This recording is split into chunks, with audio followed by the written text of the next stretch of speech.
헌법은 그래서 이제 국가적 공동체의 존재 형태, 기본적 가치 질서에 대한 국민적 합의를 법 규범적인 논리책으로 정립한 국가의 기본법으로 이해할 수 있다.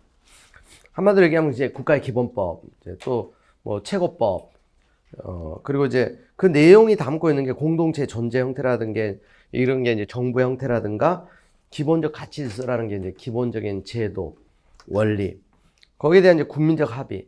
그러니까 국민적 합의의 이제 산물이에요. 왜냐하면 오늘날 이제 헌법 제정 개정의 주체가 이론적으로 전체 국민이며 여러분들이 그러니까 합의하지 않으면 헌법이라는 게 탄생할 수가 없어요.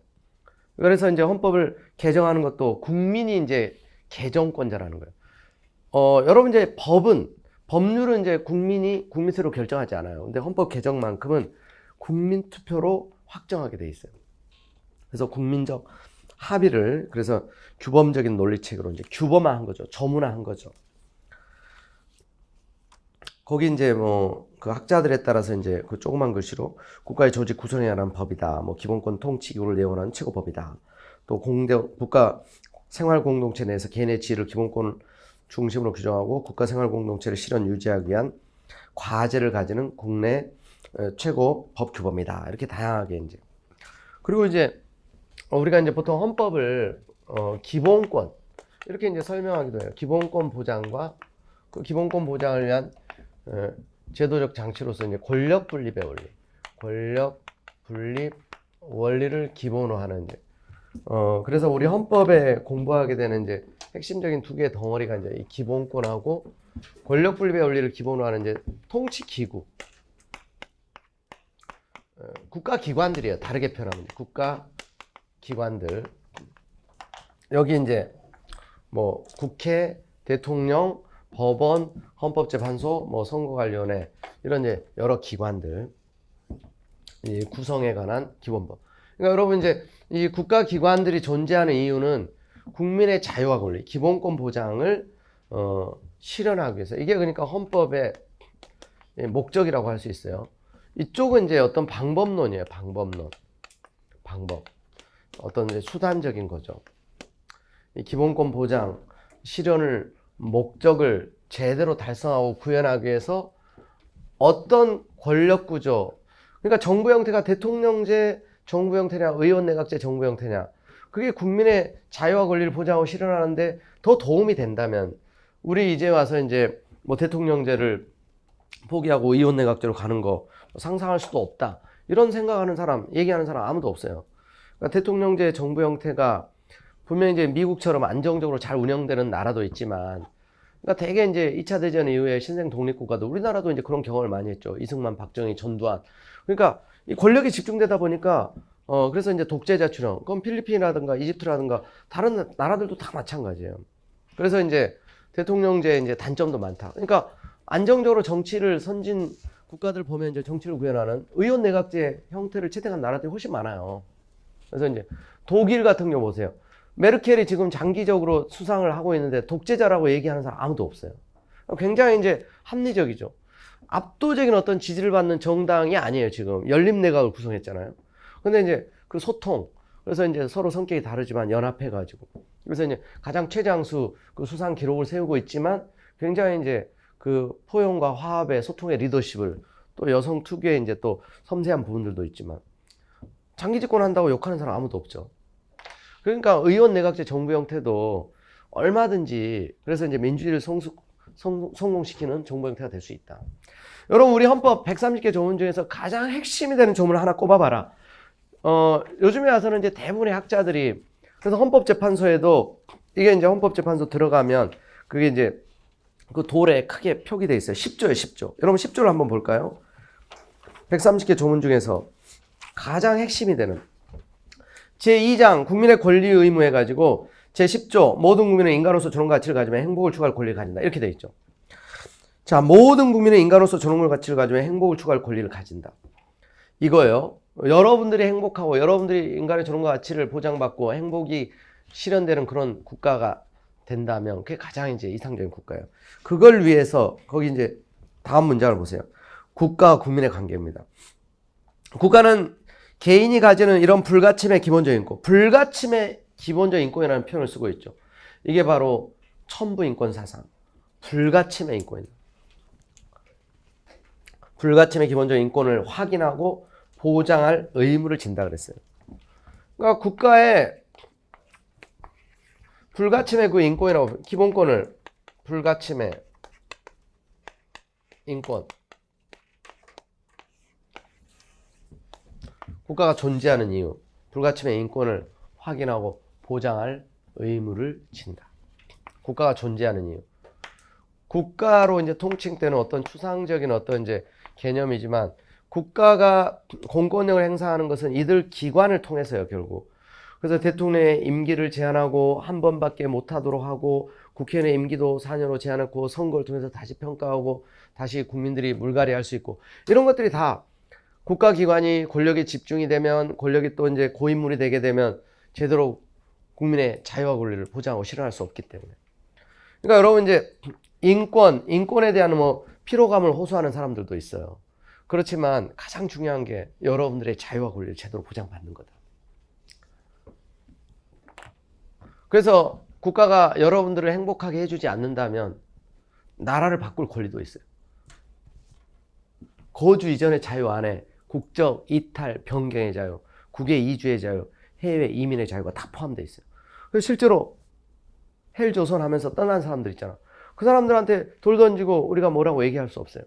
최근에 그러니까 강력범죄 희생양이 되고 또 여러 가지 이제 경찰에 도움을 요청했는데도 제대로 이제 제때제때 경찰권이 행사되지 못해가지고 억울한 피해를 입는다든가 하게 되면 막 떠나고 싶은 생각이 들 수도 있어요.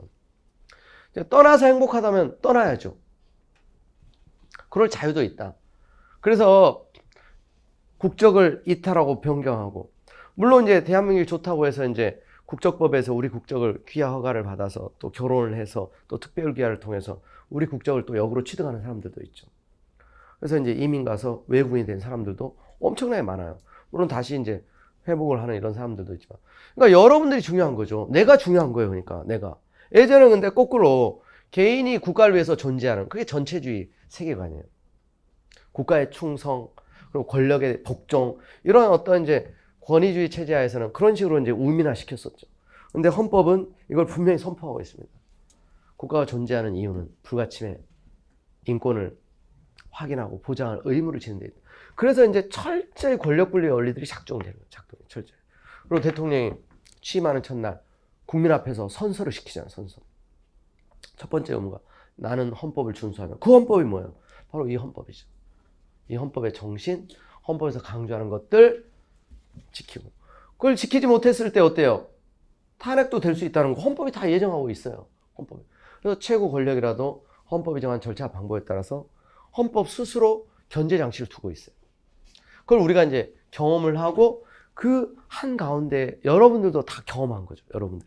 옛날 얘기가 아니잖아요. 지금 작년 얘기잖아. 그래서 이제 또 국민들의 집회 결사의 자유가 있고 표현의 자유가 있기 때문에 청와대에 지금 청원도 하고 또 가서 이제 집회도 하고 여러분들도 결사를 만들고 또 여러분들이 정치 활동도 할 수 있고 그런 자유와 권리가 보장되는 거. 근데 이 헌법이 이제서야 비로소 살아서 역동적으로 움직이는 국가가 된 거예요. 과거에는 이게 그냥 조문 속에만 있는 그냥 글자로만 존재하는 헌법이던 시절이 굉장히 길었었어요. 원래 헌법에서는 이걸 선포하고 있었었는데 상당히 오랫동안은 이게 갇혀 있었었죠. 이게 지금은 이제 살아서 역동적으로 실제로 기능을 하고 그런 이제 헌법적 가치를 국민들도 많이 알아가고 있고. 자, 다시 책에 와서 역사 발전관에 따른 개념이 나오죠. 고유한 의미의 헌법.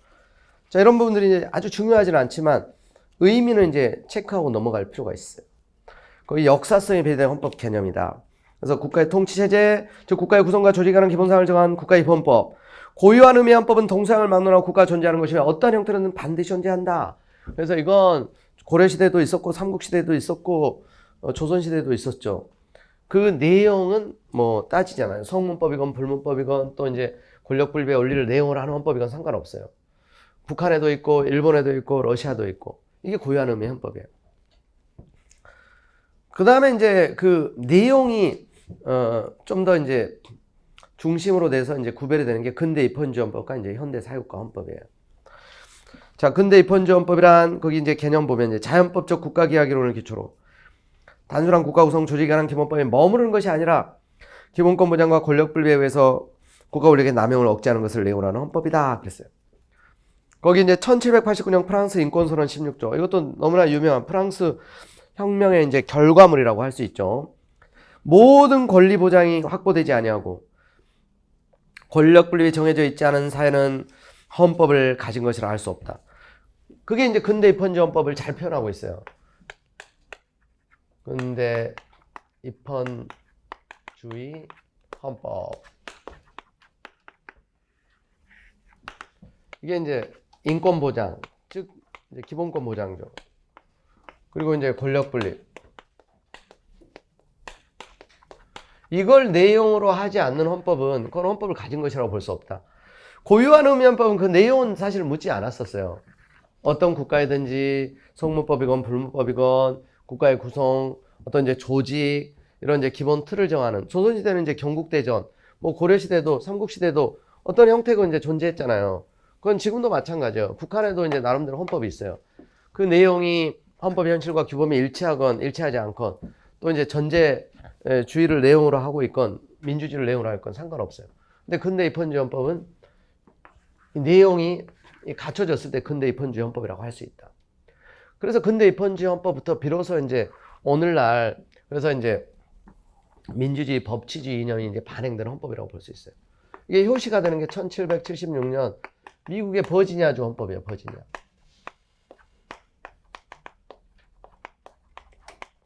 아직 미국이 이제 독립된 이제 연방국가가 탄생하기 전에, 그래서 이제 버지니아주가 이런 헌법을 만들었는데 이게 효시가 된다고 봐요. 그리고 현대 사회국가 헌법이 나오죠.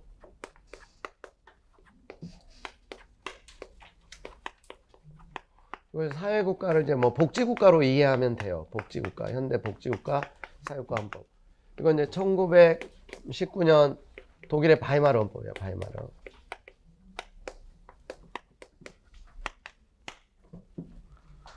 근데 이제 독일의 바이마르 헌법도 큰 틀은 이제 근대 입헌주의 헌법을 그대로 계승하는 거예요. 기본권 보장과 이제 권력 분립을 기본 원리로 하는데,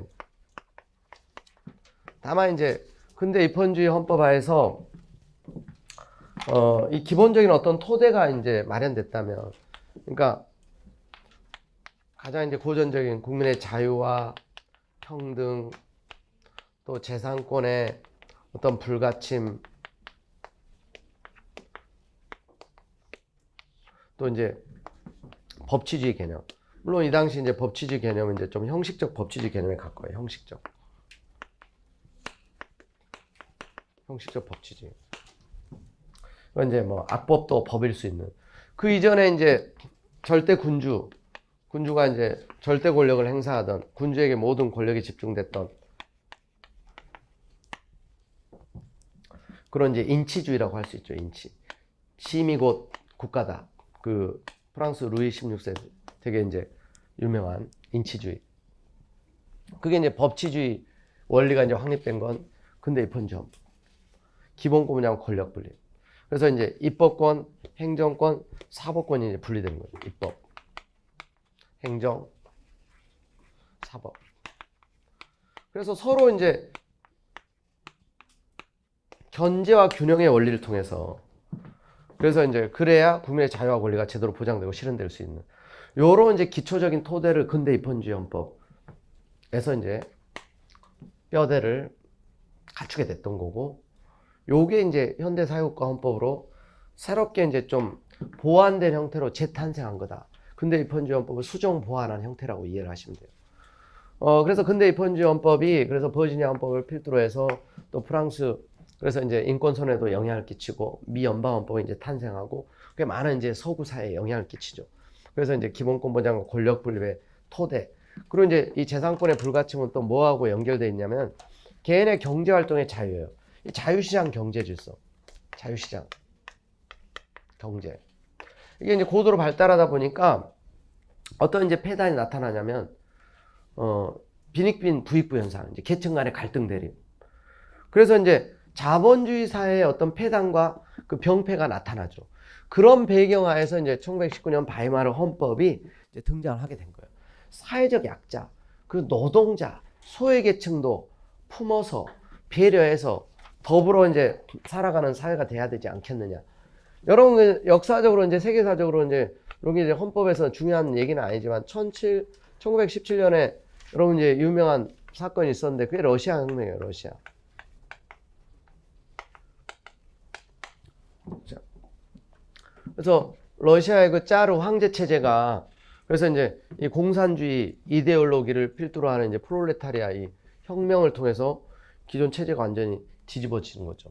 그래서 이제 노동자들이 중심이 돼서 그래서 이제 이 귀족들 원래 여러분 이제 유명한 그 부활의 그 톨스토이 생가 지금도 보존돼서 보면은 이제 사진 같은 거 이렇게 보면 지금 뭐 강남의 어느 집에 밀리지 않는 화려한 대저택 큰 2층집 돼가지고 이제 그 톨스토이가 이제 엄청난 그 대지주 집안이었거든요. 그래서 이제 토지 개혁이라든가 이런 부분에도 관심이 많이 있었었는데 그래서 이제 러시아 혁명을 통해서 이제 그런 어떤 귀족 문화들 무너지고 이런 부분들이 사실 서구 사회에 충격으로 다가게 됩니다. 그래서 이제 그대로 이제 방치하게 되면 이런 영향들이 또 이제 밑으로부터 이제 혁명에 또 직면할 수 있겠다. 그런 위기의식이 발로 그게 이제 어떻게 보면 바이마르 헌법. 물론 이제 그 당시 이제 혼란한 그 사회적 어떤 분위기, 독일의 분위기도 영향을 끼쳤지만 이런 부분들도 이제 다 영향을 끼쳤다고 봐요. 그래서 사회적 약자를 배려하는 거.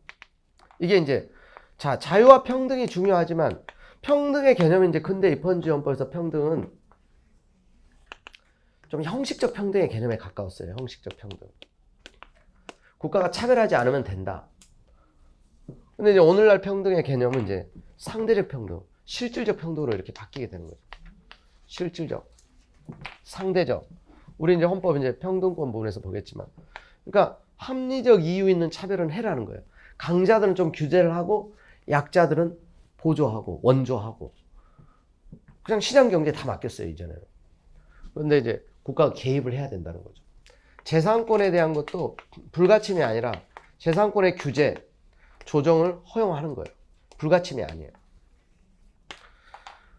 그리고 이제 권력분립의 원리도 행정부 역할이 커지는 거예요. 행정부. 입법부, 사법부. 상대적으로 행정부. 이게 이제 행정국가화 경향, 행정국가화. 또는 적국국가, 사회국가화. 이런 이제 역할을 합니다. 적국국가라고 해요. 적국국가. 근데 입헌주의 헌법에서 이제 국가의 역할은 작은 정부를 지향해서 작은 정부. 뭐 야경국가라는 이런 표현 들어봤죠. 야경국가. 국가는 치안 질서를 확보하고 국방이나 튼튼히 하고 국민 생활에는 원칙적으로 개입하지 않는 거죠. 자유시장 경제에 원래 맡기는 거예요. 맡겼더니 여러 가지 병폐가 나타난 거죠. 그래서 지금은 행정부의 역할이 이게 지금 이제 공간이 없어서 제가 적게 그린 거예요. 이보다 100배는 커요. 그림이. 그러니까 여러분들이 합격하면 다 어디로 들어가느냐? 이 행정부. 내년에 이제 사실 정부가 그 가이드라인을 발표했는데 내년에 단군 일의 최대 공무원을 지금 뽑겠다는 거예요. 지금 3만 명 넘게 뽑는다고 지금 정부가 사실은 얘기했었어요. 지금 예산안에 대해 실행하고 있죠. 지금 이제 작년 예산이 약 400조 좀 넘는 수준이었단 말이에요. 지금 이제 정부가 제출한 게 470조가 넘어요. 70조가 늘어나요. 70조. 여러분 이제 우리 감각이 없어가지고 조 단위가 잘 와닿지 않죠. 억도 막 부담 들어오는데 조 70조. 그러니까 그게 다 이제 사실은 일자리 그리고 공무원 증원과도 다 관련돼 있어요. 그러니까 야당이 이제 반대하긴 하는데 어느 정도 삭감되기는 분명히 할 겁니다. 그런데 이제 뭐 흐름 자체가 아니 그리고 젊은이들에게 매년 쏟아져 나오는 청년 유능한 인재들 많이 있는데 기회를 주겠다는데 그걸 왜 반대를 해요? 청년들이 좋은 일자리를 가지고 또 해야 돈도 벌고 소비도 하고 결혼도 하고 애들도 낳고 국가 경쟁력도 커지는데 그러니까 이제 무조건 반대할 수는 없어요. 그래서 이제 흐름 자체는 이제 그렇게 가는데 대부분 이쪽이야. 지금 경찰도 그 뉴스도 봤을 거예요. 여경도 이제 막 엄청나게 많이 뽑고 예전에 여경을 많이 안 뽑았었어요. 경찰이 지금 이미 12만 명인데 지금 이제 더 뽑겠다는 거야. 수요가 많으니까. 그리고 최근에 막 이런 강력 사건 이렇게 나오고 이런 거 보면 소방공무원들도 더 뽑아야 된다는데 다 공감대가 형성돼 있어요. 사회복지 완전 필요해요. 그럼 서울시 올해 추가로 이제 선발했잖아요. 근데 더 뽑아야 되겠다는 거예요. 그래서 서울시 그래서 이제 지금 내년에도 추가 선발이 내부적으로는 지금 이제 추진되고 있단 말이에요. 서울시 인구가 1000만입니다. 25개 자치구가 있어요. 그러니까 서울시에서 막 출근 한 100명 뽑아봐야 그래서 이렇게 안배하다 보면 부족한 거야 늘. 우리 쉬는 시간에도 좀 전에 지난주에 서울시 이제 그 2차 이렇게 면접이 있었단 말이에요. 제가 잊고 있었는데 그 친구한테 면접 끝나고 연락이 왔어. 선생님 이제 필기시험 합격했는데 이제 연락했다고. 면접 끝나고 찾아오겠다고. 그러니까 얘기하기 전에는 사실 우리가 몰라요. 합격했는지 안 했는지도. 왜냐면 자기만 확인할 수 있으니까 요즘에. 근데 보면은 잊고 있었는데 맞죠. 얘는 당연히 합격할 줄 알았었는데. 그러니까 이제 그런 친구들이 이제 연락을 뚝뚝 해와요. 그러니까 열심히 하던 친구들은 약간의 시간의 문제일 뿐 다 합격했어요. 그러니까 여러분 그리고 이제 여기 해커스에서 나중에 이제 어느 정도 되면 모의고사도 보고 또 이제 여러 가지 여러분들 또 이제 데일리 테스트도 하는데 그런 걸 건강하게 즐겨야 돼요. 거기 너무 이제 목매이면 안 되는데 그래서 이제 뭐 거기 약간의 뭐 상품도 주고 막 그렇다고 해서 너무 그러면 안 돼. 즐기면서 이제 진도를 따라가는 그런 용도로만 활용해야 돼. 그런데 그걸 건강에 쭉 따라가잖아요. 저절로 같이 이렇게 실력이 올라갑니다. 그리고 이렇게 상위권에 이렇게 포진되면 그 친구들이 그대로 보면 다 그대로 합격해요. 그래서 이제 여기서 이제 뭐 10%, 15% 이렇게 범위에 들어가면 기본적으로 다 합격한다고 보시면 돼요. 물론 계속하면 그 안에 당연히 들어가고요. 또 이제 안 들어갔던 친구들은 합격에 나가는 친구들 자리를 또 대신 채우려고 이렇게 또 올라가요. 시간 때문에. 그래서 먼저 이제 올라간 친구들은 먼저 합격하고 좀 다소 늦은 친구들은 이렇게 돼요. 자, 어찌됐건 여러분들도 다 이쪽이다. 행정부가 그래서 예전에는 뒷짐지고 최소한의 역할만 했는데 철저히 이제 균형 잡힌 권력 분립이 원래요. 그런데 지금은 어때요? 적극 개입하는 거죠. 자, 재산권에 대한 규제 조정을 합니다. 여기서 걷어들인 세금을 여기에 투입하는 거죠, 지금. 지금 이제 정부에서 걷어들인 세금도 역대급이에요. 올해도 보니까 세금이 계획했던 것보다 더 많이 거친 거야. 특히 이제 대기업들, 삼성, 하이닉스 이런 데 반도체 호황 때문에 법인세 세금들 어마어마하게 많이 냈거든요. 그리고 이제 여러분 이제 어찌됐건 전체적으로는 그러니까 어려운 기업도 있지만 수출 지금 흑자 규모가 역대급이잖아요. 지금 외환 보유고가 지금 역대급으로 지금 우리나라. 어찌됐건 이제 어려운 부분들도 있지만 잘 되는 부분들도 있다. 그러다 보니까 이제 이걸 계속 투입하는 거죠. 약자를 위해서.